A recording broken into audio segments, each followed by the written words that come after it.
یہ سوچ رہے ہیں، تو مجھے اس میں بتائیں کہ کوئی واضح فرق موجود ہے کہ سندھ کے عدالتی نظام میں پنجاب کے پی کے اور خاص طور پہ بلوچستان کے عدالتی نظام میں یا ان کے وکلا میں؟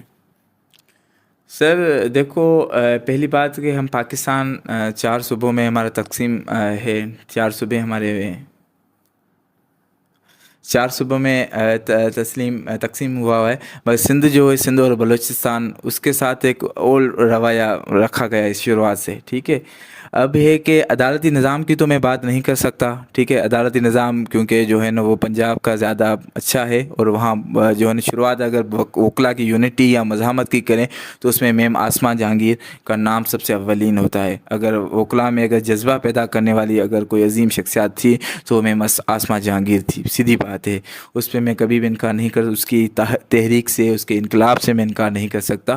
باقی سندھ میں اگر دیکھا جائے تو سندھ میں عدالتی نظام کو ہٹ کر اگر عوام کے حساب سے یا پارلیمنٹری نظام کو یا ان سرداروں ان بہتاروں کو اگر ڈھونڈنے کی بات آتی ہے تو اس میں وکلا کا ایک بڑا کردار ہے. جو ابھی کینالوں کا جو ایشوز ہوا تھا اس میں نوٹیفیکیشن واپس آنا وفاق سے، یہ ایک بڑی چیز ہے. جو ہماری باجی مریم تھی وہ کہہ رہی تھی کہ یہ ہماری بےعزتی ہوتی ہے، ہم کیسے نوٹیفیکیشن واپس لیں.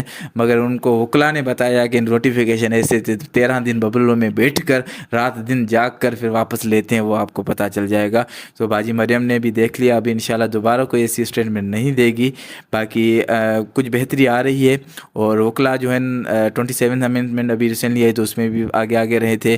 یا ابھی جو بھی تحریک ہے، ایون ابھی استادوں کا جو ایشوز ہوا تھا اس میں بھی استادوں نے ہم سے رجوع کیا ہمارے وکلا سے، تو اس میں بھی ہمارا الحمدللہ ہوا تھا. ایون ابھی ایسا سین ہو، کوئی بھی ایسا ریزن ہوتا ہے، سب سے زیادہ پہلے جو ہے نا وہ باہر سے رجوع کرتے ہیں، آپ کنڈیمنیشن لیٹر کریں، آپ وکلا ہمارے ساتھ ہوں.